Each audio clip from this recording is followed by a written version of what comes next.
Enyumre nonsia abogana de shimama mamuni na dwuma makwaba. De Ahenkan 93.3 FM so. Sabri akuko bi ompesa sabi na jana abedoso no peba bi ni tiato. Amwa ni man na egu na ya seti sadi ofma de. Kwa peba bi ada amade achi. Je se enyumre nonsia abokan. Na ensama edenam bi ene se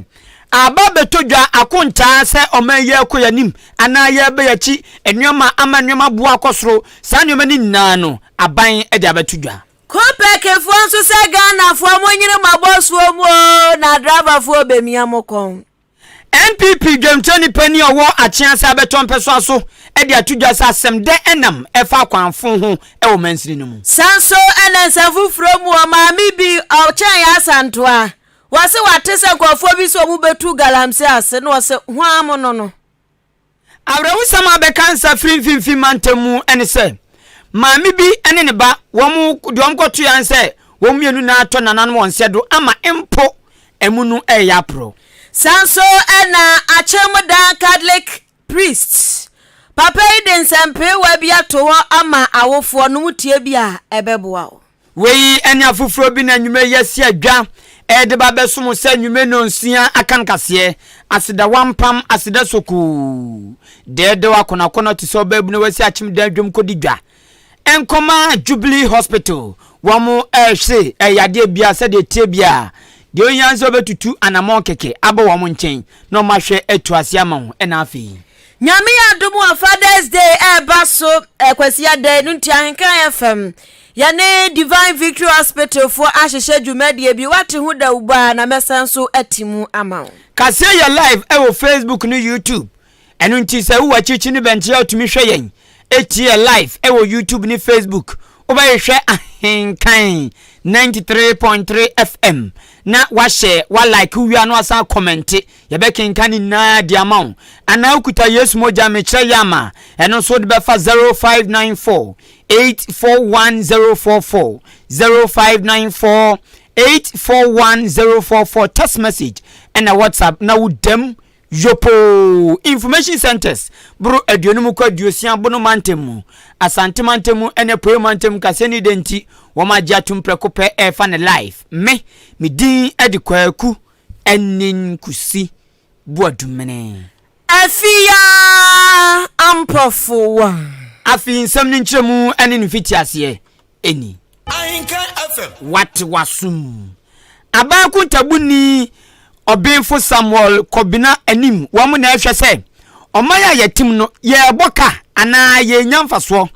enoma buo ye den ana anwoma buo eba fom enoma akonanim ana gan ye twisan yachi wamu ene hwe sa de su Obenfo Samuel Kobina anim edi atudwa se wo kotonim abosum meche ma ebusuminimu no enoma adobia magana enoma buo ko soro pa no odwa kuntani na aba batudwa ne dine ne honam se o chese ennuane ene afi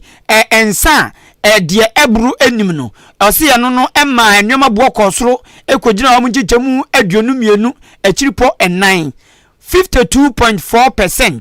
afi adan ensuo enyinama hoden jamframa ena afi fango nso eno nso ma enwema bo no kogina epeja kosoro kodu wa munchichemu dumiensa akiripo baako 13.1% afi akwantuo enso ema anwama bua eye den huri kosoro ekogina wa munchichemu enkron akiripo mienu 9.2%. Obenfo Samuel Kobina enimu kasa na otane semzo say avintade ayehye eni mpabo ayehye nso eno so mane bo no kogina wa munchichemu ensia akiripo 9 6.4%. afi nso seban efie nnuama akade nketenkete home appliances ne de ekeka wa eno so ma nnuama bo ekosoro kogina wa munchichemu enan akiripo 9 4.4%. afi nsia chiba ena afi sikakrabia awdron korabata awdron nso won so ema no kogina awomunchichemu hwe akiripo baako 0.1%. opanyine di nsemwe ni na tudwa ewa santimantemo ayikro kumase Technical University wa abia na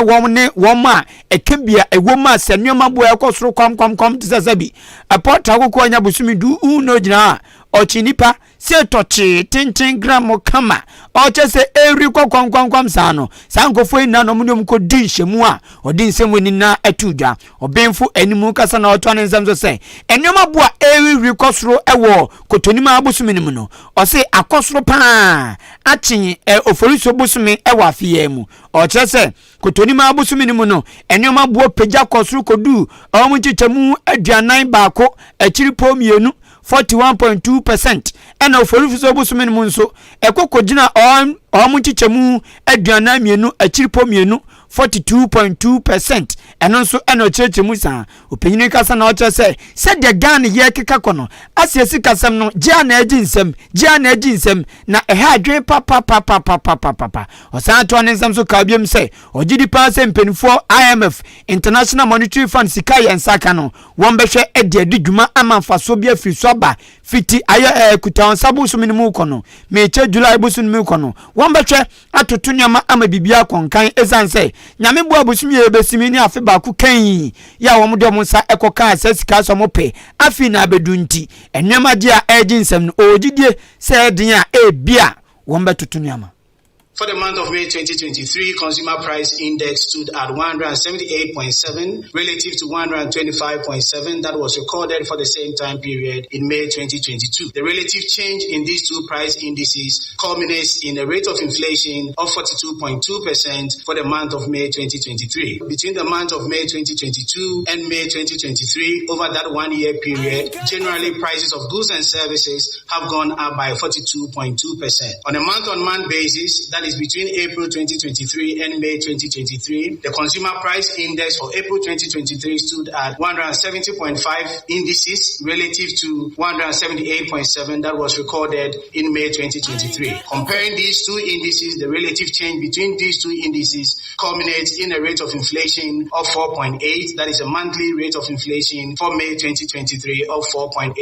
This compares to 2.4 that was recorded for April 2023. And therefore, we conclude that on a month-on-month basis, we've seen a doubling of the monthly rate of inflation between April 2023 and May 2023.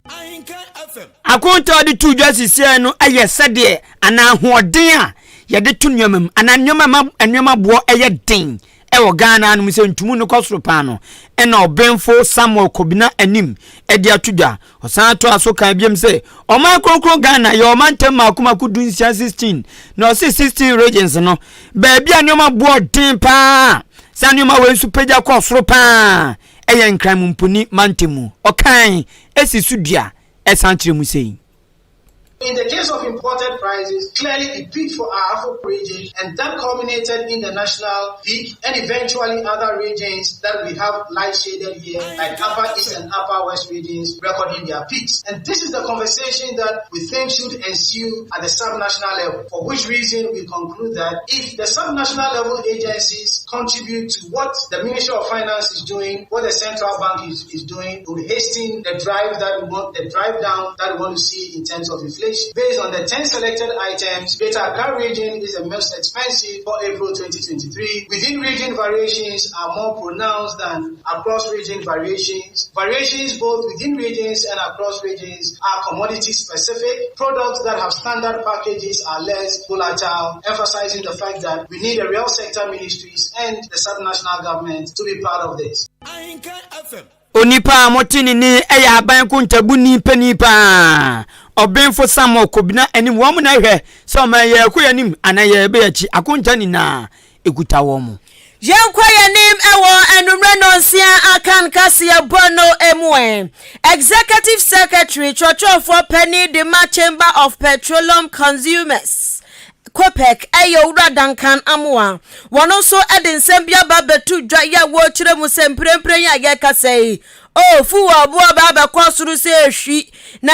etuwa mu baba tumu no ebegina hanjichemu mienu ko hanjichemu enum 2% ekwa 5% enwo mu de ebeto so enti se omanti asemaga na musa wo so wo pe efuwa atwa obekode de 2% atoso so okotu obi na sanitrimo de ono so de 3 4 5 ebeto so ye no so ho asem na omu kirekire mu ono na owura Ahenkan amu akireke ni nsem mu baba silver mu adwete mu atese mu akira sembrembre ya ye kasei fu abo oh ebe kwa papa ya kwa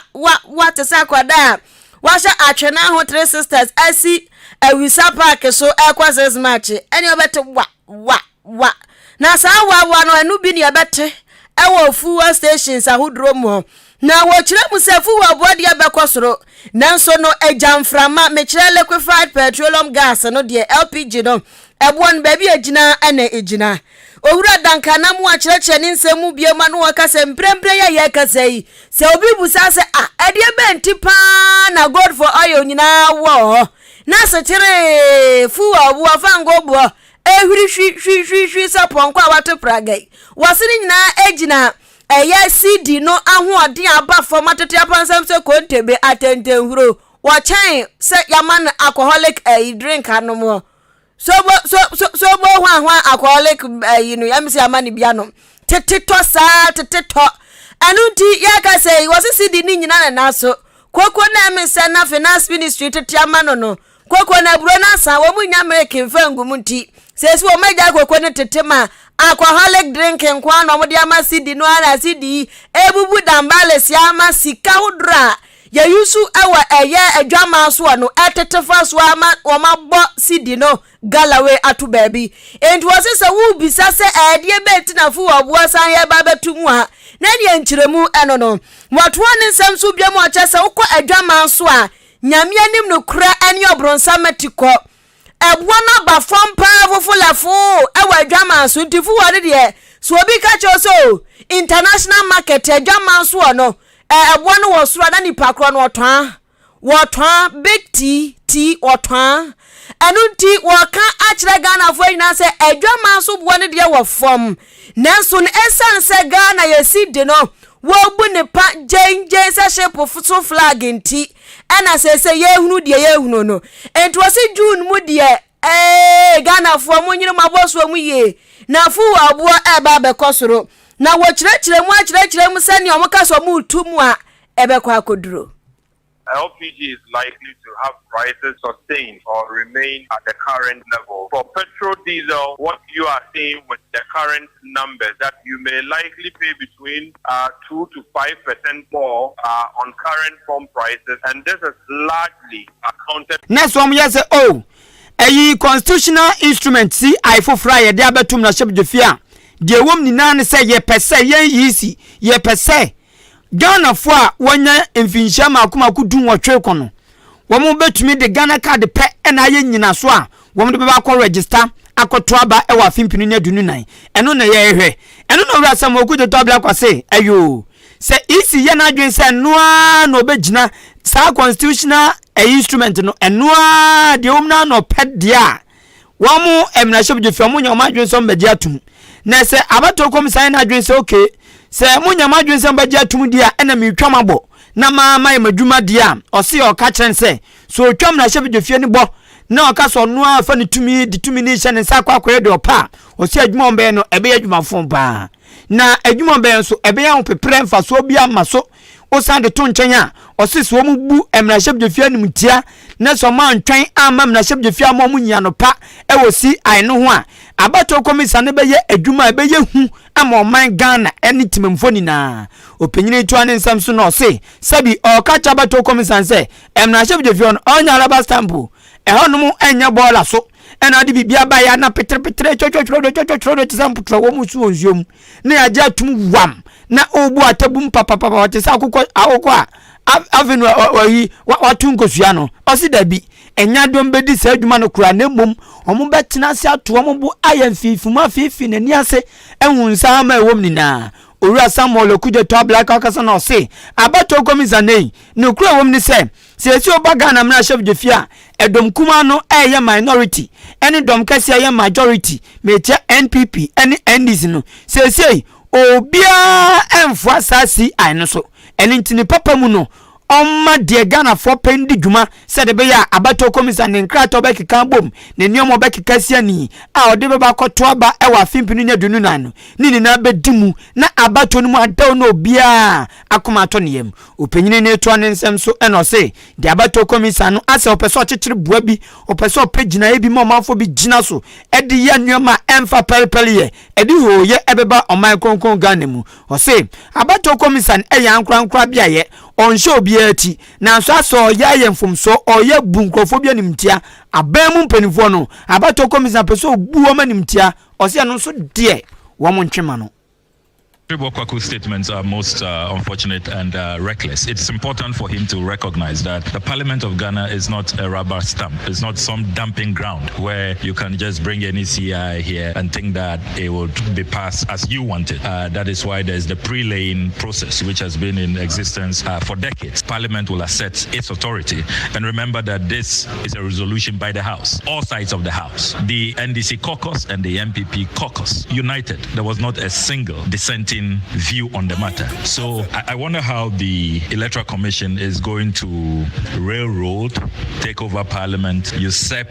our legislative authority and have their CI pass. They are just setting the stage for a conflagration, which is totally avoidable. That should not be the approach. So yes, the Electoral Commission is independent, but being independent does not mean you shouldn't also respect the authority and independence of other arms of government. Onipa amoti ni niyo ni mnyamfo Samuel Okudato Ablakwa mnahye dwani ma adehia ewo North Town abeto ampeso aso empe bebre ubehu obi wanu mu a preaching dia wayade pa wobetimi alacha wa antwempna enyese obekona ne mpnafo enum ensia obu asu nya sika asie bi unya sika afato bank unya sika endi wa wani mfanhye wo se na to beda so enso obekona account na Shinim empe bebre obehu sofo no wagina pulpit so be preach kabo kabe boninyo be kwana boni a woye ne kukuam no enya asem kuma ubusa ya se wasafo nsa ne ho ampa so wasafo nsa ne ho sanse nkofo bebre wadwen pa so mutibi fambo mo bra ewo wiase ene asetina ya timo misa kwaye na nado dan kwa kufu ado na mamuo no eya ye bisa essence wabetra so illegal mining wamo ka ho nsam wa na se wano baba o aya se wano no ubetimi de adonwere essence se ebi nwo nti anumdwade e o me maame wo cars 10 me papa wo fie 20 ubeka nanso no ese obi anche wontum tie ne agusu anse wo kan enti sabi pepepepepepepepe ena MPP for the illegal money eho asamo betu dwa isai omoba wono mo ba betu galamse ase daku every man Ghana mu ho na nado danko akufa do chima piesie kura de na kunya wotoso na hini a wodi ewo Ghana ha se mampani no eto chacha ya na woka sese wantimi entu galamse ase a ene yansi ni huro no ho wo krom ha na kunya no krobe odibeto na adampan enti abusua ensamwara mpanifo wo krom ha kan ye efa galamse ekwan ho de osafo nsane ho ampa abusua mo betna so yi ene Ghana fo bebre so de omani ko atwura wisi ahwene santem fia se media bia hunu se galamse no afa ekura no mutu ne papam na enanwa da Tiger IPR for report ebede dwama nkofo to omubente ahihye omunyina to atete nyina ye hui enanwa da so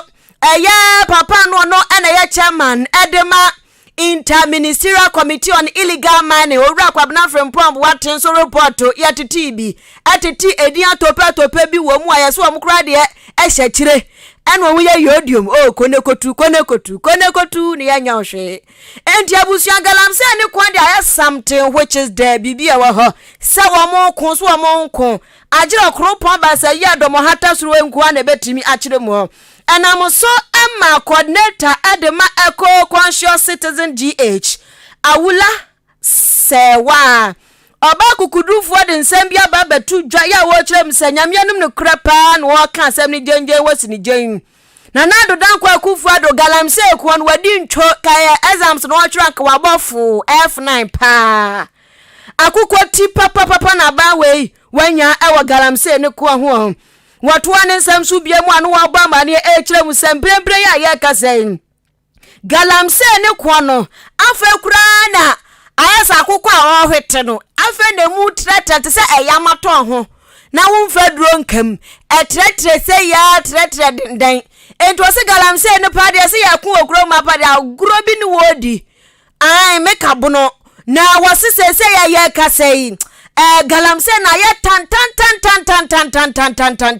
ya sempanifo anhwe entusu sa ebe ha adwen papa wose na nado dan kwa kufu ado kan sempewa na so se na meka asafo nsa no hunti wo muntimi ensa galamsey no every ho watoane nsam so biam ya wo kire mu se sempanifo ni abrese krodom so mbetu galamsey ase a eni enanu ada ensem bi etutu odwa se nkofo bi galamsey wo mudi mutintiman ewo na nado dan kwa kufu ado aso eye na tra ye kasiem no sankofo nyina ye bepa hontoma na emra ni wo mudi ni se efenchem wose akonta man ni case no so nipa akonta man ni ya de dia no wose ya chi no se ya chi ni tum no watwiri mu dia eno na be kire sampa man ni abre se galamsey no otu ase na se ye hunu hwe wakrom han ya nchi obi antum de o hwie budin. There's no war. There's no war going on. You will have a war going on. You would have the military there to stop the devastation. You won't wait till hectares have been destroyed and then you come in. But let me be absolutely clear. At this moment, we have the head of the Forestry Commission saying he has no objections to mining in forest reserve. This was to do with the Canon Mineral Forest Reserve. It's like a firefighter saying that he has no objection to us. So you need somebody there who appreciates the nature of forest, why we have forests. But I would say that there's no fight going on. And what is worse, the government itself is hell-bent on mining, whether in Atiwa Forest Reserve, and there's now LI 2462 that has been passed, which makes it possible to mine in forest reserves, and we're still in globally significant biodiversity areas. We have the classification of Achimota Forest. With all this going on, is there any fight against illegal mining? No, the government itself is complicit. Nipa wutini kai aya coordinator de ma eco conscious citizens GH awula sewa na ni kurakura mwana awula sewa edi tudwa ya wo kirem sehwe se wokwa ebretu ahuduro mu wa manti asema gada mu na kira pa se adwuma no dey down there adwuma dey down there adwuma wo fom asam wo ho enkwafo bi eton duro mu hu am sa asam wo ho wase wokwa forest pana wokwa ebretu ahuduro mu a ena abahu se abaya watisui ozago papa odensamu eto atopre wo bunipa ewo krom hanu ma wase ya chini gina ho pa ka chese sisie no yembuni gengen sa abaya study wase forest ahuduro mu galamsey no left right benkum ni fa left right benkum ni fa airtime papa enu ntisabane se na ni abre pa mo amfa green Ghana ne nteso te said you oye green Ghana no wase green Ghana ne de mo be yo na achirasem. It will be a lot of duplicity, a lot of fanfare. Green Ghana. With one hand, we are jumping up and down Green Ghana. The other thing we are doing is that we are making it easier to mine in forest reserves, to deplete the diminishing forests we have. And we're still, I've just seen notice that we're looking at compulsorily acquiring a vast tract of land, do mining. So I'm saying that there's no fight going on. The government itself is complicit. Nipa wutini kai waya coordinator de ma eco conscious citizens GH awula se wan wakana dwen ye toa enwume no nsia kan kase no so na abusia me ka so asugusu ya wutie kase yi ewo Ahenkan FM what wasum dwemtoni panima NPP amanyoko no achiase mansi no mu apoyemantemu chairman Albert Kofi Owusu ede atudwa se adehye wo achiase titru ni wo ma wo Kenya Junction ede betwam wo anamase ba achiase krodi enu magaza no enche mummompai papa izanzi so osro boade obo no na enipa fam de wo ma ebi na de adro no mo pe monsomo mu a mummompai yesanse se mompai ne madwempa ne mutirim papa boa enche mo beti asemde efa mo kwan a efiti Kenya Junction ekọ achiase krodi enu magaza ene se said the American yai, Amania Babeto Johnny say, a chance NPP Jomteni Penny Ora Abet Kofi Usu, etumi akọ Common Fund Administrator, Orajire Arena Toshi Adu, enim akototo asrene say, akwanfudu a chance mensinumu a tete ne papa nyononko,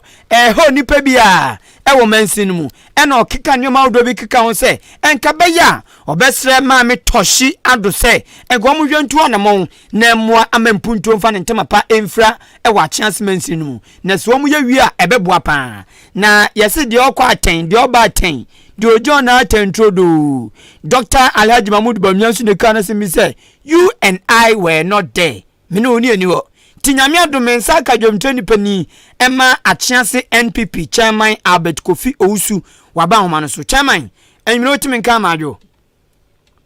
mejo so me nyabe ma papa mu ti say pacho mpomboko na onso Yesu adom no piense oye mo Yesu adoma be mi de na me so me ho odente se mpabo na na ehye Yesu Kristo a ode call ensempaka no antitida ana ode focusro okay chama enwere dia fra ba yabobo ano a eyebro yasma de nam ni nan se yate se nyame adom watumi awurewure ma kopie Common Fund Administrator ewo man konkon Ghana mu nina Madam Irene Toshi Adu anim na uko na anim so ankohwe ne ho ofe wankohwe ne tenten ne gram ne kala na asan wachi na mom unya akonya kodu na anim no udi adisade bi tu na anim fa akwanfo ewo achiase mansin mu ene afi post station ewo achiase mansin krodua mu ankasa no se omonhwe enye na endimu na omanfo nya so mfaso na afi aban no so enya so mfaso ene kresa se ne kra enjemu ti sen me nyabe ma dedi kan ma French ma wetifo na me French ma a chance constituency ni patriotic party for emrepa homa chance constituency na ene ma panso homa e me nyabe ma nyumre o premier no kra me koshia Common Fund Administrator na je me pesa me kan se nya me nko a the DC ka hone ekoye na constituency chairman omo state region any omo DCs ni omo pen for I ka hona igna ekoshia the sini say the body as a chairman sabi na ekosa project here o ha office pepo na con district no etumpon enti no pre do me so no chairman me sorry kasama me man for omo a chance district pepo kena dance pepo a chance pa no ye kwa bia menua emu na tie tinkan na say ye ba a chance a let's see the fa odan it is pa no ye kwa bia after na amanfo nso bebre me constituency for bebre so esu kyereme esu champion for more constituency see dey never to be aboa na pa no I cause intimidate to that they are also me no ye a chance town rules a chance dinner rules let's see how a chance e ko bia eni pa man forces ya obebre e pan bia ndi dem say yakopon pengu na say jakoto obi fia e be difficult class fire service for to me akọ intimidate to ja e ka che administrator say other ma o na omwaye they also me no amesaka ye miensa mesaka to aso ye a chance Ahenkan Kasiebo minua minum so afa hoda kwa bia hona kumasika na efa ampa mafaso dana ye ka kwan anya kwan ba kwa enye kra titu fiti aprade kono medasi enso sa kwa no minua hona kumasika ni nyafo enti in fact minya sa kwanya ni de to administrator ni apa ni cho na da ro mo hwe na ni mani ya omo mbra sa kwa no so omo mehwe na kwa no omo nyamaye ade etoso na ya misade tu dwaye asotem ye hwe minua no ma omo swedra ya tim swedru omo nya omo de fe e ka say a chance district ye wo team a wo second division enti minya sa kwanya misade to administrator ni sana da roma so kombe ni mani ya behwe na asotem no so omo ye bia mai chama ene ne mafo o mani beje ho pa the trust so a chama ka ho asem ye police station minim se wa for chance se sia yes ye ho no But who I see police station for na me buy no makaka ba ku mi ni bia ni tete ni chese e me say former MP and a fair soma omoye sa project no na me say no ma ba ku mi ni bia aka say ehwe ni etutu kwan na ye die sa police station no na sabi commander the chance is a district ura police station e da mo osesia enya kona enya fe ti se ni ese bia no ese ho na police for so enko no mo koye juma entimi nya so ubusa masemia sa na tie nya kwanya eka project we constituency very district the betumi ahwe na abo amputu me das chama common fund anim se wo mu che wo mu keka wo mu to mo bu che ne kakra se de bi obia benya bi sanso men ye doso ene sonso pa na a chance man sinin ko a ubo nyoma makomako enan so ensambe na firi wo mu so akache bai ohwa nyoma nan ya honko abobɔ so ya ohwa wo betumi ayama wo anan nya no ben pote anom de ma wo mini abema positive letimi aka say penche bo se bi a contractor bepa kwan so Kenya dance kwan e ba chance abe start ejuma in fact the administrator say yen crime say yen ejuma na adisade bi e dia to nanim so no so be follow up na wahwe na eso yen nanim na why am I interview it was positive say enche bo say eno mapa ebe ba chance constituency any a chance district akoba ne say bia ebuakam ebia sade ne ye hwe no ti sade wa hyebo akama omanfo mekensia na masefo bose sanse de bia om de tetie mfuturo kunyo na say bia edibaye bosome de wo no na omu hu hwe a ubetu anamon akobisem na wahu de akwane de ba bema zo ni mia me atum enkra na me ye meduma na first na yes chairman for sabi omo de omo ti ho na omo nye bibia no da emre na chem this chairman for so to me lobby ema project eba omo district na so omo constituency and that's what exactly chairman Kofi Osu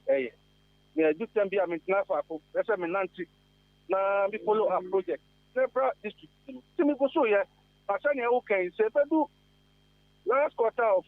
next that's the third quarter by close of third quarter now me say me who bibia let's one among ako common for administrator any the BSM ko bia that's a project I ebo boss yi so yan tumi anya cry to me start ba ku me ni bia betumi abo na chance to bon okay na mi wie kura no sadia wo kan a chance ye mansini mu ha ena krodua na nkasa ne mansini na hinkru na so police commander okohwe ba bi oti ya adwuma aniwu asefem na police station okan wase me tunwa na mo atu na police station no nya se afine be frase ya ye akakakra bi na nka ben sa police station na nka edem pa na ekoso ho chairman minyu abema yeko so no nye adebia ye too complex ana ade aye na ye to me so so ye na ye pe say police for na o ma ba district no omo ho to ma ye so say ye na ye class na mpen for ye former member of parliament ye Robert Amoa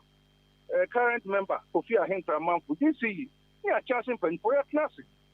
na so ye na ye to ne ma na say ye ma police for the power ye na ye be trunk kata akomata na police my inspection. No more go ahead. Say, is it conducive for them to leave? If they give us the green light, because I'm saying I'm not for cry. If I say organize boys, no more go home. So, no. The police station okay. I think you have me. And so, me can and to me come be okay. Nurania the eba. He don't go and say I mean Abema. And to me and can to my mom. Say a pen put to my district needed. And then can to my mum and no man. And see, whatever mammy buy a pupakuni. We pursue as a chairman, to Tonyama, party no maybe an and Coso, as some day we met you Macau. We pursue to talk. Now I'm the terminal, my friend before Mukahuna. Yeah, not. Now, there's the police station with us. Chairman, the Okafa police stations is here in Memphis, Wilson to Suna, Minya Quayan. Nice, I will buy in Fiba Kunie. Ena MP MP kane mrahye bidwani de ho afebo ena foforo wa bo nimnyafo chen mama fo nso ono so ba ye emfie mienu kwa miensa nie ena wo kasam no che se ye wo se ye tenase na se asam no wo former MP current MP entem ene DC entem ejina se emfie mienu kwa emfie miensa nie current MP ba ye a ni na no aban so na be development ba entimia me catch us me repem no me bus station na ye din komo na ya hwe acha sen koso chance ke se wa woni na da bia no mo ka se ye di ponchika bigna wa on beto amano ni esesa that kind of I somehow na nkofo ka so wa chance de we crab bigna obewi na esesa ndisi for so ye juma sabi o ma yo mo candidate ye ni ye candidate repem no ye be ye candidate yes I delegate for no to abama no din punto obano I think say repem no delegate for the bekasa me chairman there since now my opposition and I say you lose seat number NDC for that nti anu na mo bia as chairman me tu na me de boa me punto oba district of asumje ba ho no chairman me tsa na mo mo apiafo ye das papa ne anwumre ne enchemu a wo de aman ye be koso asro sesede wanya kukuduro ni enieden mansi no ho do atumi akoka ensamsi a kire pani ate se na o ka wonsam no ye ogidie se edi abekoso atu na mo na abem na ye ni na enya so mfaso ye das anwumre ne nchemu no bre ye das be ma nyamisha mo nyamisha wonso onipa mini ni kodi nkomo ye eye achiase NPP amanyokonu wom dwemtre ni pani chairman owura Albert Kofi Owusu ena wotene ne no Father's Day eba etiabusuya nyame ya adomu akwasiya day eba ya 18th June 2023 ena Father's Day ba na we no Ahenkan FM ene Divine Victory Hospital ena akaba chiri mu se ta ya di dwumadie eba na ebekoso ewo ya boboa no he ya ejapanom ti mwa timi kakra dwuma ne nye nanso mo ya kakra edi ahwemo ma nyankopon nhira mo in advance etibra no so ana waba no waba check diabetes, pressure, hypertension, malaria ne yade ahodro bi aka Divine Victory Hospital se wo behwe ni nyina edi ama free tinyame adomo a kwasi adai entwentwen wona se wo ye ja entwentwen wona se bra na be check wapom esansa pomodin de ya papa so wo be check ehunu de ekoso e wo nipaduam na wapensem po mesibre enti abota nyina ne se ejanom ye di mu da no fefe ewo apomodin kwan so e de amamo enti kwasi adai ya no wahye nso okwa asore ba na de o be kwa asore na watu afa ha sei wa be check kama na afi watutu ntuma guso na oko Jubilee Hospital eye bia yade no sai etise den na de wo wedie ni mu enu numfu ani hu ache mfidie ene de wa bonten eno kra bi wo be hu ebi wo hu tese hunam ani yade ne de keka ho ene wedie ni mu no abusian nioma bi sei no eya soani na ko Jubilee Hospital esan say seban wedie mu a emfidie om de be hwehu de ekoso wedie ni mu no ebi wo ho tam fitutu su kosi na se bi wo ho ena seba no abonten so ahonam nani a eno nso de om be yom de be hu yade no ene fidie om de be kan yade kro be tu ase no ni na ebi wo Jubilee Hospital enu ti de meka akosi ni se wo yare a se de nskom de open so no so yare a ko Jubilee Hospital na kokwaje wa yaresa a doctor fo nani muti a nurse fo nani muti wo ma gia wo kra de bobo na o yo penfo na onya ko sekim ukofia ye freweni aden ye pese o ye nwoma beboa ma ho aye den watumi awo anwoden so nya oba Jubilee Hospital timupe kutamu na edu na esombo nsoma awrade nti awrade so nsa wom adwuma so koso kama enta mamefo ne apapafo ne nkoda ne mpani ubia nje twi ene sa acha wante hwen wo wedie ne mu fako Jubilee Hospital tidi yade pressure moja broso pato se ye esiche yade ana se oba wa fafro se dem ni nkankan no akwanhia si ano odin ye pe baabi age nipa nkwa fako Jubilee Hospital ultrasound and ECG scan machine ebi wɔ hɔ afei nso any clinic ebi wɔ hɔ no mo ɛna canteen na wɔ hɔ no mo a aduane nso ebuso tam insurance apomdinsi achiba yɛ adwuma ɛwɔ Jubilee Hospital ma wankasa odi wani ehu sampa ɛyɛ adwuma for 0244 577 575799 0244 575799 ana 0241 784645 0241 784645 oni Jubilee Hospital ending sawoso achemoda enomo ma yentua enumre nonsia Ahenkan Kasiebo no eso na yatoa so ediadi echirem ewo achema asane Roman Catholic RC keji ka hu bi empanifo ne esukuufo wo nyina wofo nyina enne wonom edi yesuku no emfrinhia na maako adiosia 60th anniversary akoso na ne anyasam ketombo odwadata epegepeja enioma kakra edi nioma tutu nsane ani se suku anya 60 years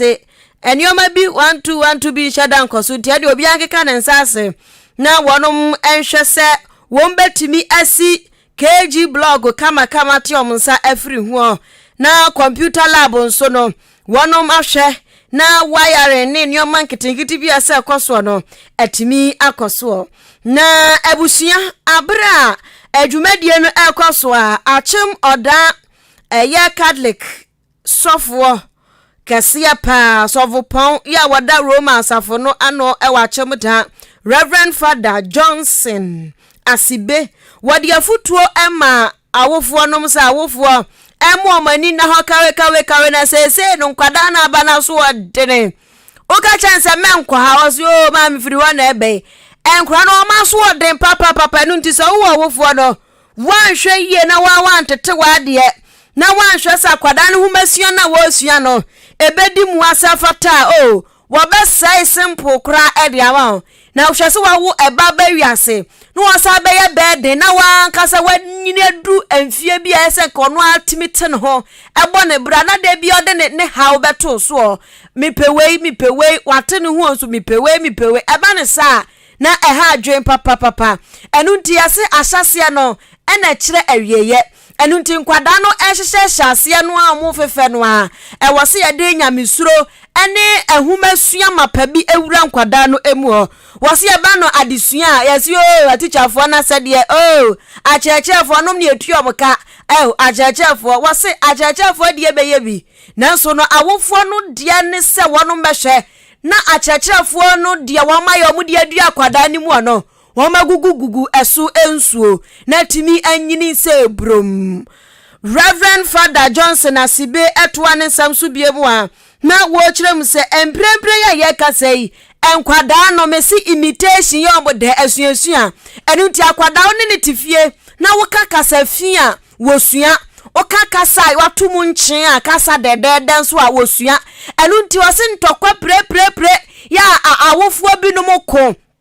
ubekọ no oba hye boxer no oni ni ku di afe so a we twa we adapa na we ahuru we ya ubekọ no oba ne be ma mo ohuro mo ho saa wose eba ne saa ema kwada no adwene bone bi eja eka eto akora na adwen mu ya wono so huru so me papa ne maame ye dia ne woye minsu meye bi enu nti asuasua ye nkwada da no amusua bone che papa nti osra awofo ye se wo mbetwa asapa atofie se ne be ye nkwada no so benam sa asapa no so prom se abofra ne yedie no ejina na kyerɛkyerɛfo so dodo na ejina awofo ne so na ne obeyama oba no esu wonsunsanso daati epenifo bebre a mefa ne se wona ba ekọ enyina dodo na afi ohiam omunya baabi si a ana omoman so nya baabi si nti ene wo brema oba no se de be ya daachi bi no omame ensampo a mienu benya baabi asi na wona nanom nso benya baabi asi se oba ne hia homa ohia trodia ohia sika bi a wode beboa na disua na wamfa amana eye enema eha no wona adwen mu onti ase ne ene obeye oba bi a no ɛwɔ adwene mu nsunsuansoɔ ma no ɛnyɛ sɛ ɔbɛbɔ dam na ɛwɔ adwene nsunsuansoɔ ma no sɛ wote fie na da biara wo ne wo kunu anaa na ɔyere ko a ɛwɔ adwene mu nsunsuansoɔ ɛma wo ma da biara wodi wo ba no atɛm woyɛyɛ no wohu ne sɛ ɔno deɛ papa bi mfini mu mma a ɛwɔ adwene mu nsunsuansoɔ ma no sasa mama peke no kro awofo na edi omoma tem bebrebe no enya so ya kwada o ti awofo hwe yie pa awofo bu on mo wontu aseme mame obetwa da pa wa ka sa ade aye no hu be bu hu se tam on ka onya obetwa da pa vita da pa ko si adumre wa ka sa jina wa che se wo dike ebo nti adapa maji agu mini pedue ma bisia enya asam ketwa na so ono otwe adapa da wakrokro wa enti awofo ne adapa atwa mu hwe na munyai nipa wuti ni kai ene obepie mu ewo achemu da no mu a wono na yesofo pon wa woda romance afo ano eye Reverend Father Johnson Asibe na enu akiri asane manso across district Penya wano na hwehumesua so education director Owura George K Somua wano so ka se kakra omonkeka komensase ewo dwumadie na se no omonkoso anye awofo wunya kakra nsempo anka prepo ndu bia fabra na yemnya suku ni ye na dachi bi no ye pe mampani ye pe prime ministers ye pe mpanifo adefo akese a yakase oh Asumesi oko school ewa chema seni Roman Catholic Church school. Die hia titu ewo mu eyese. Esese ye nyina de yahoden eboa eye school no. Na de ye biara ebeboa ama school no ayenkoso no yetimi ede ye ho ehyem. Yedum pempenso ewo ye educational sector na de ye de ba bio no eyese ye pese community no eboama education itimi yenkoso enti a program bi eba a ye frɛ no communities of excellence ye mekeka eye schools no bi abom within various communities no ne communities ni nyina adi sawaso ahwɛ sɛ ye mofra na daachi ebetimi aye papa nipa wuti ni nkan ukopia mu awasane manso across mensini mu a wono na hwɛ ehumesua nsɛm so Owura George K Somua na sadwumadie no ase a kanemra hyebedwani anu ogiram de madehia wonom ewo asane manso akroso district no mu eye onimonyamfo yaw owusu buwaten wono so se achema sane Roman Catholic School no eye fiti churcho mu akosi mpanifo mu o nkwada kwakwaje ntete no wanyane ntia wa mu aka se ICT lab bi ho ase yayi ne totwene ya jane pa mana to ne pahwi na wo hyebo so obehwe na se ya be mankane ya ba mu ahyehye ne oma kama e wo lab ni mu wo obehwe na wo no ankasa tini botom sika aye ne saa wo wie ye no sanso ade tu dwabie mu a no wo kyerem se ehumesua eyade bia eboa pa modasani abrabo konkan enu ntima empanifo anasa wofo ahwesofo entu ahumesua asawram enkwala ni yeyi a mepamcho ebeboa kronu ama taachi aseniman afa ne ntuma papa e de afra entimisre umayamwa wenti nyambeze mekanto ato ne se ICT computer dan no wo ho no em say no na so pa wo school mu emu wire na ye de be yi ni nyina wo subo ati betua onipa me de sa adwuma na hye ne nsa antina o ba no wodo oye adwuma wo mfie na nim ho enti ohia bibia o mega kire me say wa na wo kan yo o me se memra magimra o ye Roman ni on sma no no mra na enani wo kire ya ye betumi aye ICT edan no ye de wire na siem ehyehyem na ya ansana 60 years nedu waja oba Susun krunkru di munti amen yakutuo ya sori o fi se wasenu anaso ya krunkru nipa wuti ni nkan yadu Roma fuom kane mrashebedwani anu ogiram de madesha wonom ewo asane manso akroso mensinu emu onimonyamfo yawo owusu buwaten yenyina wesu na emfa omanfo adwenkyira abekansa ento akasia no soma me ko Facebook live na Azeman diabase o kronom one edwa no ededi nhwanu mu osi aka citizen patriotic osi nokre so mampani nanado ene na ban pese Dr. Bawumia edi NPP party nanim ebu etinimu dia ena so die dom so pa ebi ana chance NPP chairman aka no se akwan ene post station suku adan ayasabia ene nyoma ketenkete wo mamu a eha mafo no azeman se saban pese Bawumia bu watwinimu dia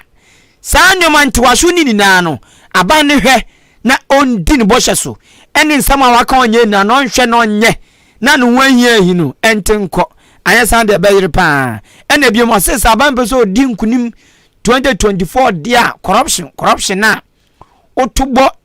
MPP aban na achete system no wo mo hwe na entenko asa pa dia ebayire papa ene odi twa to ne se aban no nya aban a otie timemfo na sem so koyesem minti wasem krachi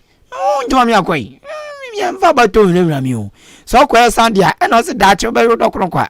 azema ndi odi afa Facebook live aba ene no same buachi edi free asaman kese o so no kre wo mo nto aba Mahamada eza zo mo mpe dumso never say never wo mo mpe biem o se Ghana eyo manya nyame ahira yen na mampeni na nado dan gogu fa do me yunsa mpa Ghana nyame doye pa sanse akwa se nyame ahira de na nando AGP o se hwe free SHS agenda 111 1D 1F NF anes for year fa wo mo a teacher for year for mo allowance ba you start CPP for community police for ejawado wo mu gum se chow o se na nado adaroma enti na nado aban de why say God on earth, God in Ghana, or boy papa. Ochoni mnyamfo mark okrekumante ayensu ano. Osi ochane pa. Master Planner Junior Kintampo say happy birthday. Enkoma Juliana Akosia Bomochre. Osi ochane papa na kase no mutie panti no ofa one rich birthday no. Nyame nshane pa yedase Master Planner odi by nana kwa mambo atindi fabric kuma central osi aka Dr. Bawumia is coming osi former President John Dramani Mahama was the president of Dumso ti pa se papa beba so obebi bia akra Dumso nti yempe say light dunduma etumi di nsem bebere eba akwese de otutu petrum akwa mambo atindi no ewuja ke de lali si hey Ahenkan FM Kasiebo news no champion o say happy birthday nkoma Zaglago emefa Merine owo Breku Central Market Nyankopon Hira no o say happy birthday to her ene da Selassie so say patriotic voice o di free go so o say nchiasronko enkoma onimnyamfo Kojo Alanchematin the next president ano de ya de ntemo me ma me owo akum me mama penima George na osma wo sisa na to one esi odan ma wo sisa na je kwa ya be otwa gwa me sen ti sesia na wasi president bayire next year o nti say Dr. Alan Chamatin next president uchan papa kase no so wo mutie pa ekwa mama board so asan so agum chawo na kwa me mensa ogbon so shake o say afo ntotro so Esutifi not deputy youth organizer mate o say bano amemu a NPP aban no way obi antumi ntata no obi antumi va no ntoto no enjas nkonkoma NPP aban wo mu tie kase no so pa ma jatum preko pe ewo Esutifi not ene nimpotem say John bososo ono so de ne dia ba be fam yedase ene won so dia ba ko mensa pillar 2 so say esian na tu ahene as a delegate, I have chosen and voting for Dr. Okay. Also on the obeton Dr. Bawumia ne dia no. Also tia no afọ wan kasa asemi ato no say bam. Amisco spelele also dia yehu ose asin not by yanka asin not asem ne. Akoto e dia wa ha. Adwenche no doso. E doso papa. Enso